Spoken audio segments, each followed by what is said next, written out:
All right, guys, we're going to look at this guy. This has a few different nicknames.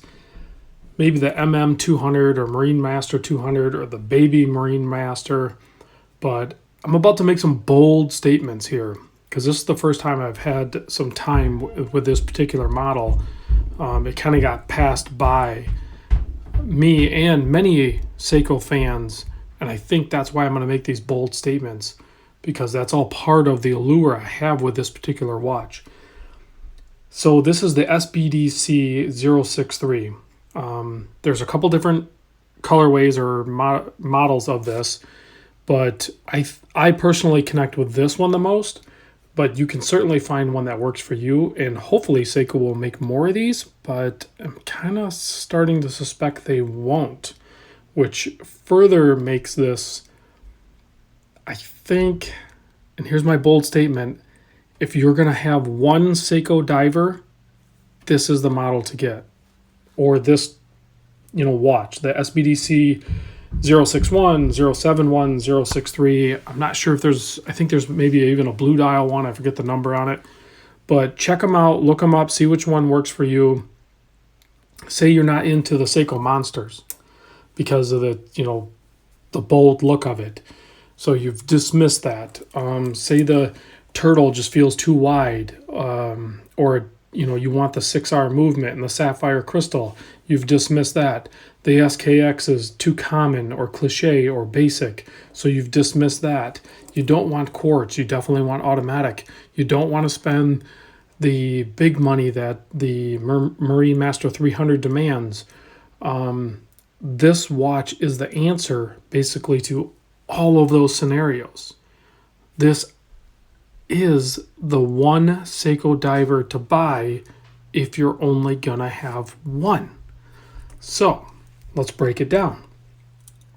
We've already discussed a couple things, but basically, it's called the Baby Marine Master because it mimics a lot of the case shape and style and everything of the Marine Master 300, but so it has all the look and feel and style of it, but it doesn't have the thick bulkiness of it. But I mean, there's pros and cons to both of them, but it also doesn't carry the price tag. I looked it up before I did this video. Long Island watch, $799. Noman, $710. Seiya Japan, $668. On the secondary used market or eBay or whatever you want to look at, you're looking at anywhere from $600 to $800. The other colorways, if you're looking at the 061, which comes with this bracelet. This particular model with the blue bezel does not come with a bracelet. It comes with that blue silicone strap that Seiko has, which is really nice. But if you're a bracelet guy, you're going to want to try to find the 061 with the bracelet, or buy the bracelet somehow if you can find one and put it on, say, like the 63 or the 71 or even that blue dial one. I forget the number of it. But count on paying anywhere from, at the low end, maybe 500 all the way up to the high end, possibly 900. I think that Patty model demands a little bit higher price, but some of those don't come with most of them don't come with the bracelet.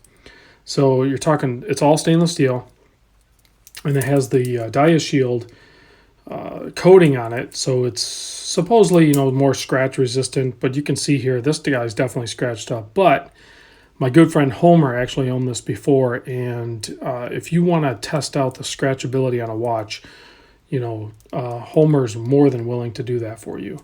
And then even before Homer owned it, these might not be Homer scratches, these might be Bruce scratches, because Bruce is he was the original owner of this guy.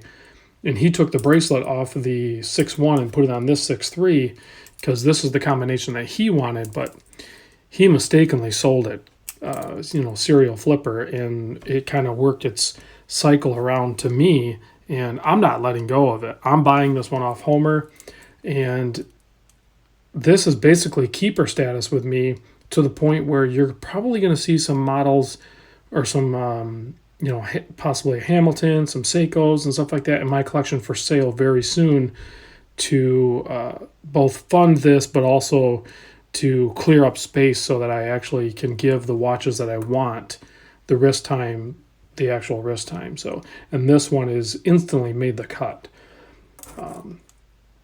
Size wise, I mean, you're talking sweet spot for a Seiko diver with this style of case and everything.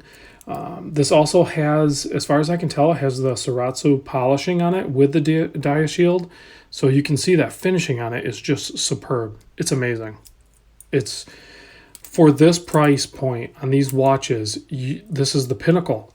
I truly am going to stand by my statement. If you're going to buy one Seiko diver, you don't have to go all in at, say, $2,000, $3,000, $4,000.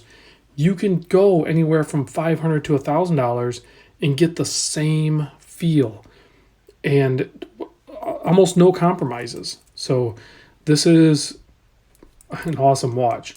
You have the AR coated sapphire crystal. It is like a flat crystal, and it's fitted in there perfectly.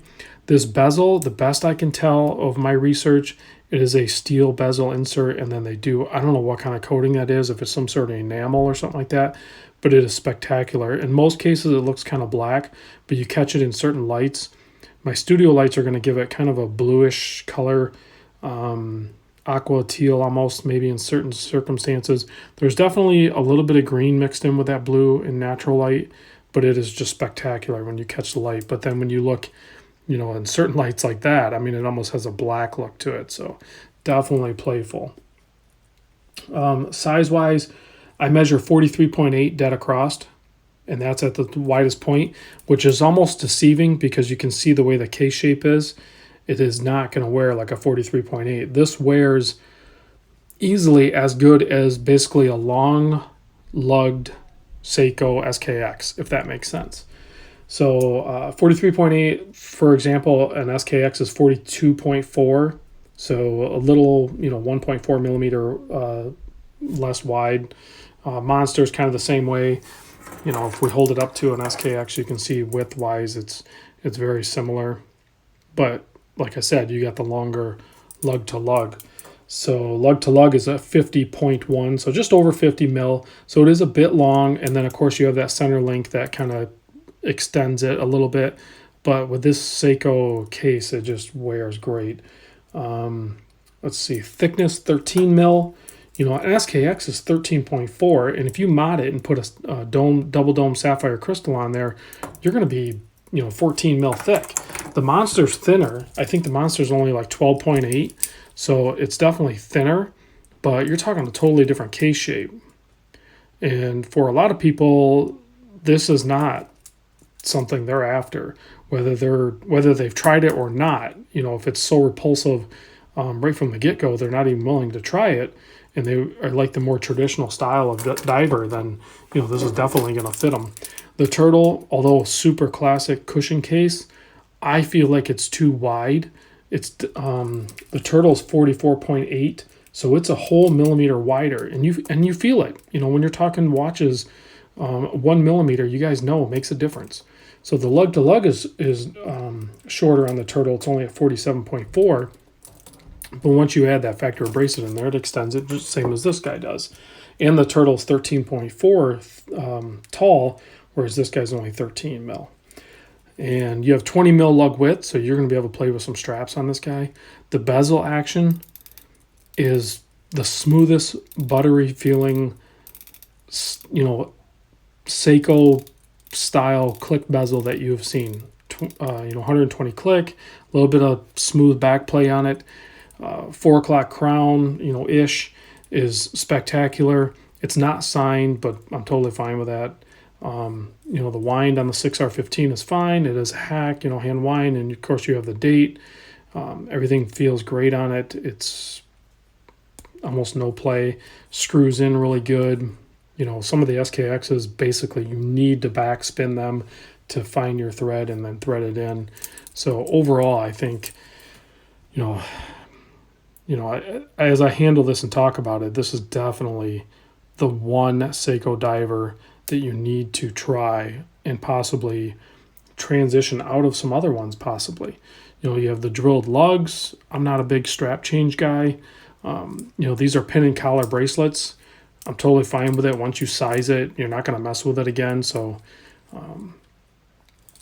it's a milled folding part of the clasp. This is stamped part, but that helps it maintain its super thin structure.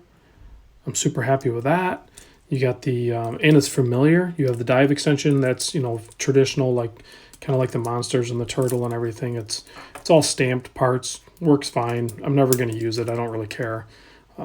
For micro adjust, you know, I'm going to give you a wrist shot on my, what is my wrist, 7 1/4 basically. You can see it just wears perfect. I've been wearing this thing nonstop for, well, ever since Homer sent it. So like 4 or 5 days now. And timekeeping on it has been spectacular. I think it runs almost dead zero, maybe 1 second fast. I haven't threw it on the time grapher. Maybe I'll do that at some point. But it wears great. Loom is great. You know, I think some people might think that the handset is, you know, maybe not their style, but it's easily legible. That's for sure. There's no denying that. Excuse the lint. But you can see it is just in really good shape. You can see that's just a watermark or something. I noticed this thing kind of takes on smudges pretty fast. So you just wipe it down. No big deal. Nice coin edge bezel. Matches the crown. I think overall this is just a spectacular watch.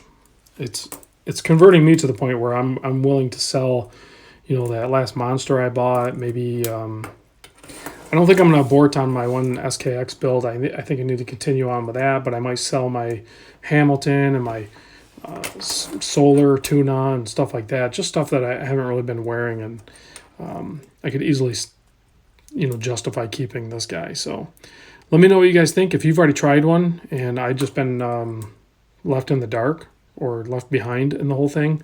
But the other thing is, like I said, I don't see a ton of new models coming out with this. I think they have an all black one they've come out with, but they have not focused on this much. So I don't know if they're not selling well or if it's just kind of like a little secret that's happening, but this is a killer watch in the Seiko lineup for sure. I think it captures the complete essence of Seiko divers, you know, the offset crown and the smooth bezel action, you know, and it has everything you could want. So let me know what you guys think. I'll talk to you soon. Before I do that, let me give you a Loom shot. What am I thinking here? Of course, we got some other Seiko divers in the background, so they're all going to be fighting for attention. But you can see the Loom is spectacular on it.